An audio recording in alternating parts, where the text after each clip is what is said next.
As the restaurant became quieter and quieter, Kevin suddenly snapped out of his seat and, overcoming his fear, shouted with determination, "Stop! Don't eat that!" Richard, holding the spoon in the air, and slowly turned to the boy with a surprised look. "What did you say?" he asked, frowning and trying to figure out what was going on. At the end of the story, leave your opinion below, and don't forget to subscribe, and we'll continue. In the center of the city, among gleaming storefronts and expensive cars, stretched the elite restaurant La Monte. It was a place where multimillion-dollar deals were made, and the waiters knew the guests by name. The air was filled with the notes of expensive coffee, fresh pastries, and the subtle scent of rich ladies' perfume. In the center of the room, at the most prestigious table, sat Richard Grayson, a man whose name inspired respect. The owner of a real estate empire, a billionaire with impeccable taste, known for his cold calculation. He was 69 years old, but he looked younger, kept a straight face, and his silver hair emphasized his stern features. On his wrist glittered a platinum watch worth more than a waiter's annual salary. Across from him sat his young wife, Victoria. Her long, perfectly styled hair glistened under the soft light of the chandeliers.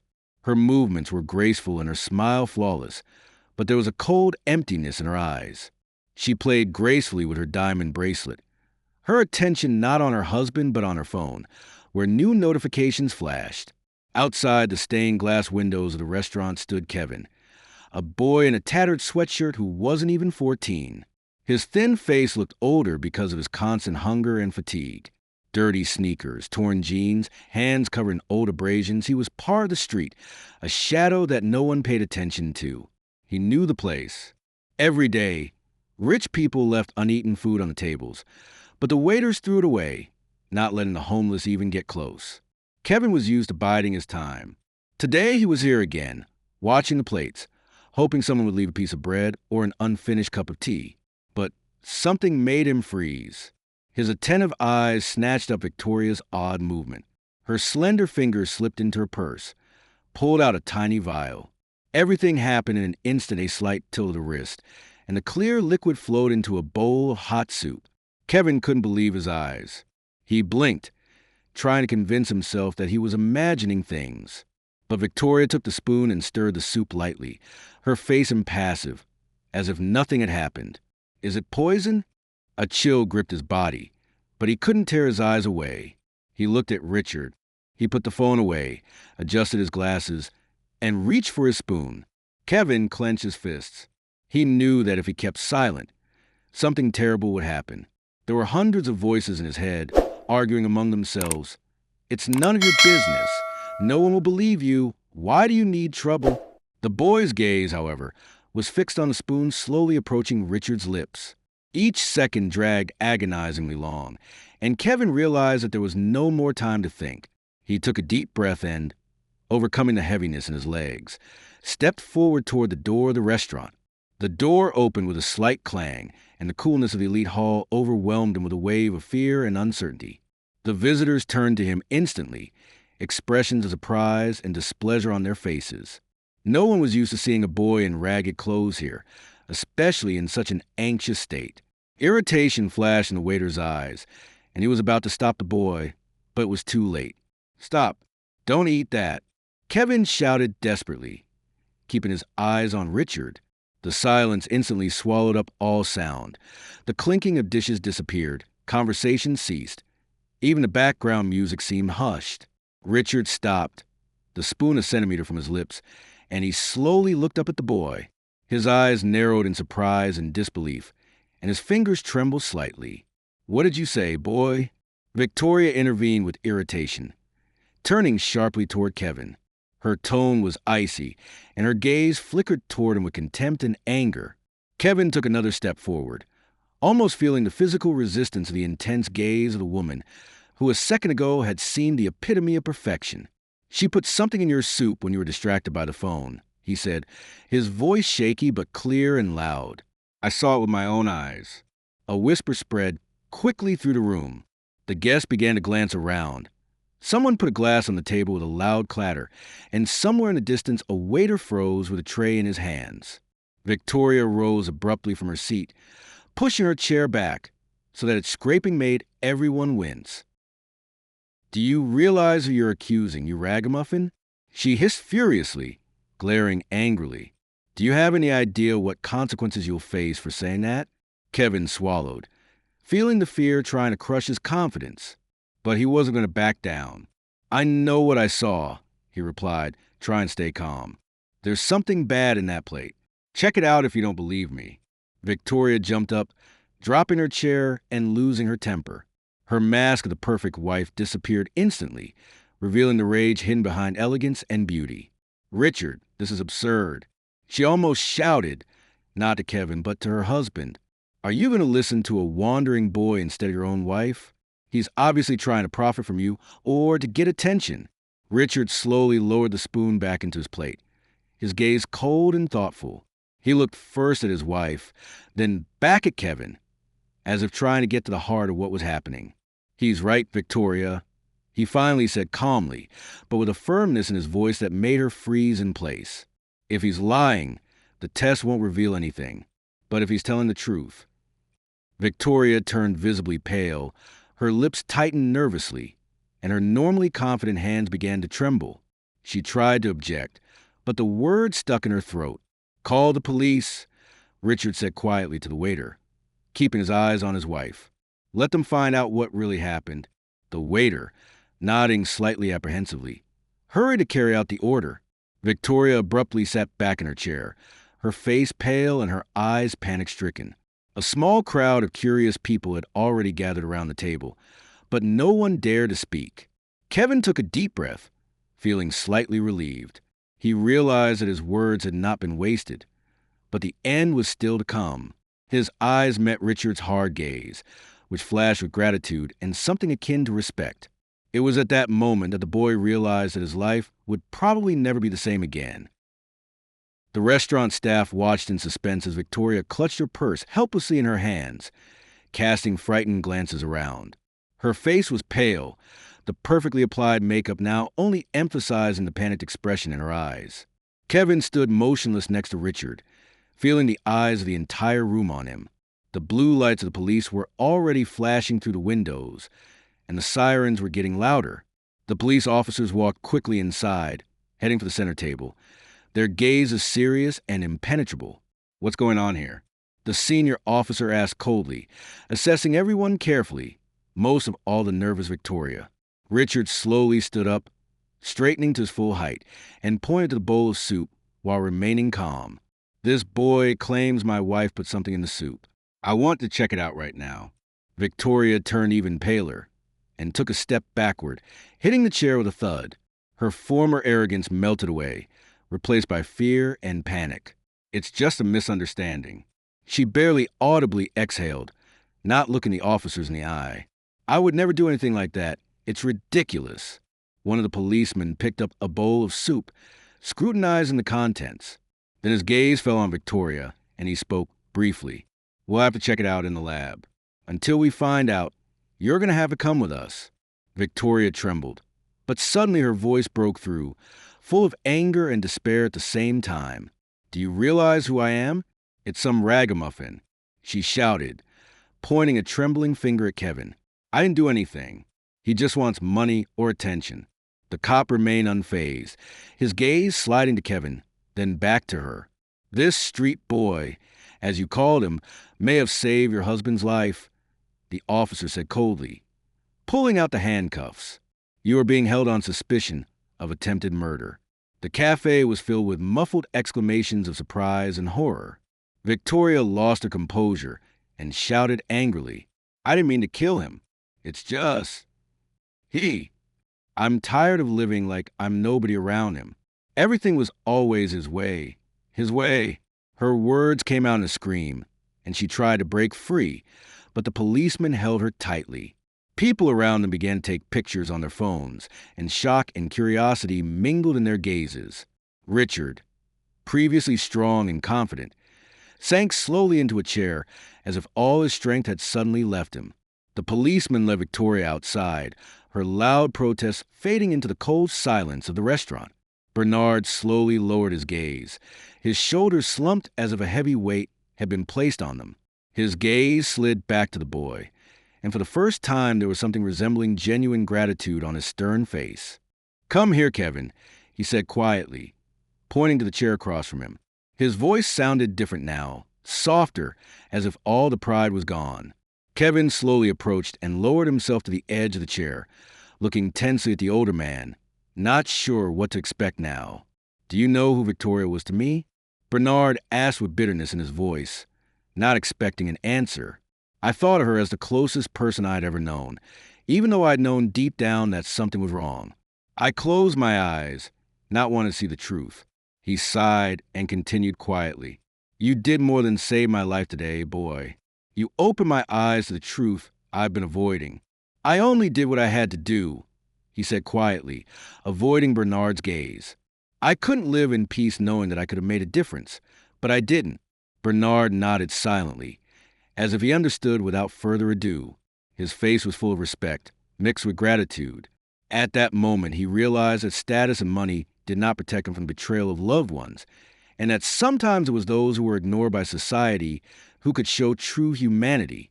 The police were completing their inspection of the place, and people were gradually leaving the restaurant, taking with them the memories of the drama they had accidentally witnessed. But for Bernard and Kevin, the story was just beginning. Life for both of them could never be the same again. The restaurant gradually returned to its usual state. The waiters removed the untouched dishes from the tables, and the guests slowly left the room, quietly discussing what they had seen. The police were finalizing the formalities, gathering eyewitness statements, and clarifying the details of the incident. Kevin sat at the table across from Richard, keeping his eyes down and trying not to draw attention to himself. His fingers nervously clutched the edge of the expensive snow-white tablecloth, which he was seeing so close for the first time in his life. Richard stared pensively into the distance, as if replaying Victoria's words of despair over and over in his mind. His impeccable suit seemed wrinkled and ridiculous now, as if reflecting the sudden loss of its owner's inner balance.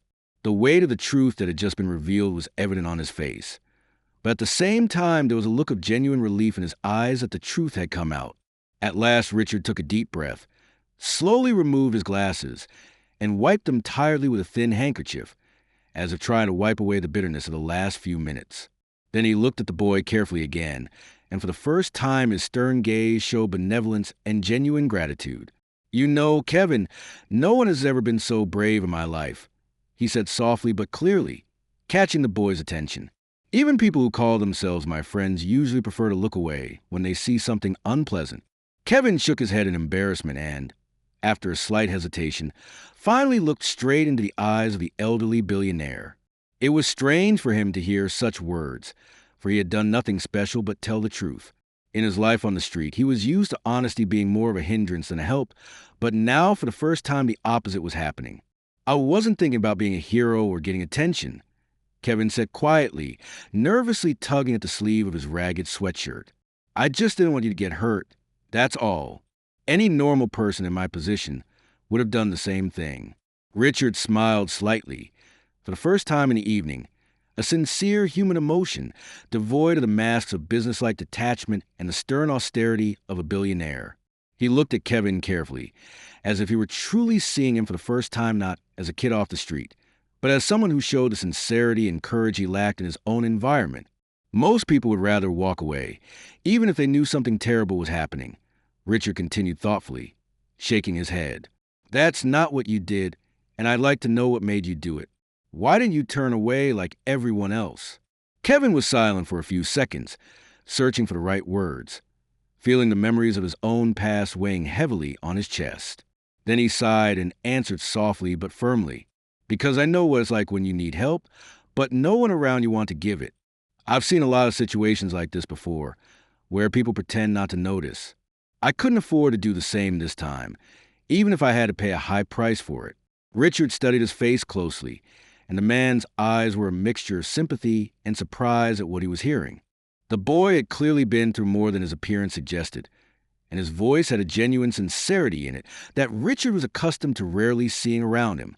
"You saved me not only from death today, but also from the worst lie of my life," Richard finally said firmly, stepping forward. "I don't know how I can ever fully thank you, but I promise I'll do everything I can to make your life better right now." Kevin opened his mouth to object, but Richard had already raised his hand, stopping him from refusing the help he felt he needed. "I'm not offering you money, Kevin," the man said firmly, looking the boy in the eye with complete seriousness. "I'm offering you a chance to change your destiny.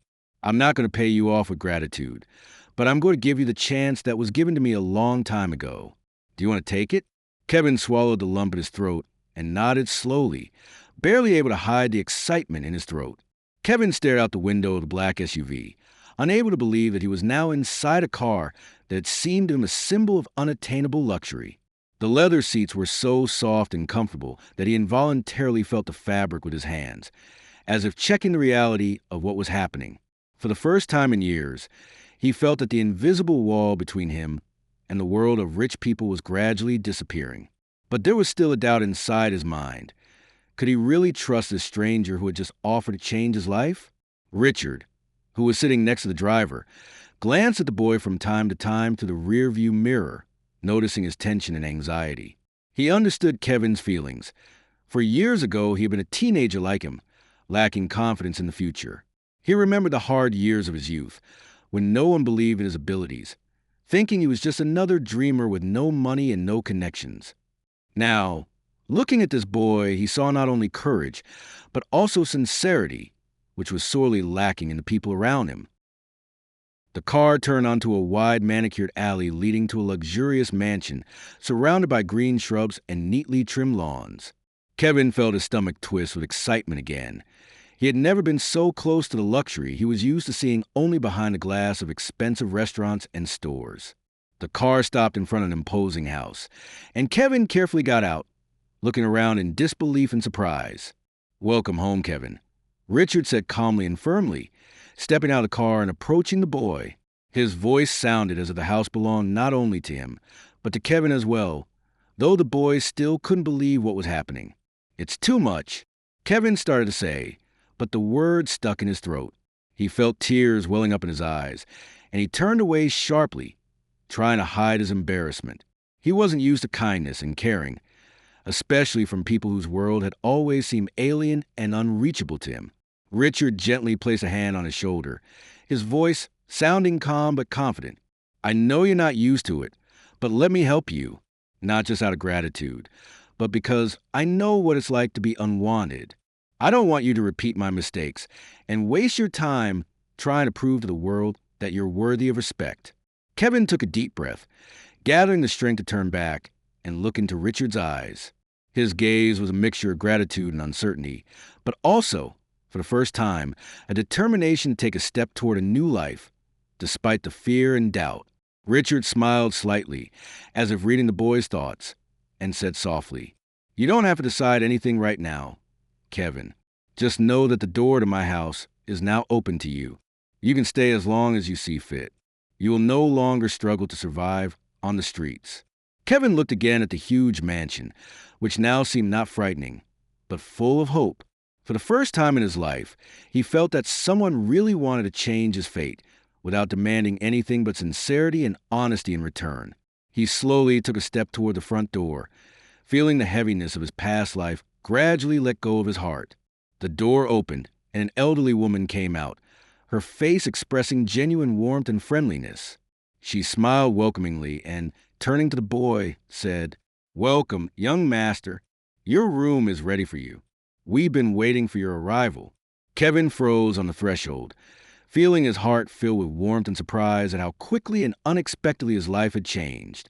He looked back at Richard, who was waiting for his reaction, and said quietly but confidently, "Thank you for trusting me. I promise I won't let you down and prove that I was worthy of your trust." Richard nodded, his face taking on its usual expression of seriousness again, but his eyes were still warm and approving. "I don't doubt you anymore, Kevin," he said respectfully as he looked inside the house. "Now, just live and be yourself. That will be enough." The first few days in the new house were the most unusual period of Kevin's life. Accustomed to waking up on the cold ground or in abandoned buildings, he couldn't get used to being surrounded by comfort and care. The room assigned to him in the mansion was larger than any place he had ever lived before. The bed, with its pure white sheets, had seemed too soft and strange to him at first, and he hadn't slept much the first few nights, expecting it to be a dream or a temporary illusion. However, with each new day, the boy felt more and more confident, gradually realizing that his new reality was not a dream, but the result of the courage he had shown at the decisive moment. The morning began with a full breakfast prepared by the caring hands of Martha, the elderly housekeeper, who in a short period of time had managed to surround him with attention and warmth. At first, Kevin was timid to take a fork and knife, hesitating to touch the beautiful and exquisite food, but gradually he began to feel freer and more confident at the table. At the same time, his relationship with Richard remained reserved, although the man clearly took a genuine interest in the boy's life. Every evening after dinner, the billionaire invited Kevin into his office and talked to him, trying to learn more about his past and understand what had led him to the streets. At first, Kevin chose his words carefully, not wanting to recall the painful moments in his life that had led him to loneliness. Over time, however, he realized that the man in front of him was listening to him carefully and without judgment, allowing him to open up fully. One evening, as they sat by the fireplace in the spacious study, Richard asked cautiously, "Kevin, if you had the opportunity to start over, what would you want to be? What would you want to do?" The question caught Kevin off guard, and he thought for a moment, staring at the flames crackling in the fireplace. Dreams of the future always seemed out of his reach, so he never really thought about what he might become in life. "I never really thought about it," he answered slowly, trying to find the right words. "I always thought that my life wouldn't change, that I'd never have a real chance. But if it were possible, I'd like to help people like myself. People who have been forgotten or abandoned." Richard listened attentively, not interrupting, only occasionally nodding slightly, showing that he understood his feelings. When he finished his thought, Kevin felt some relief, as if for the first time he could openly talk about his desires and dreams, which for a long time had seemed silly and unrealistic to him.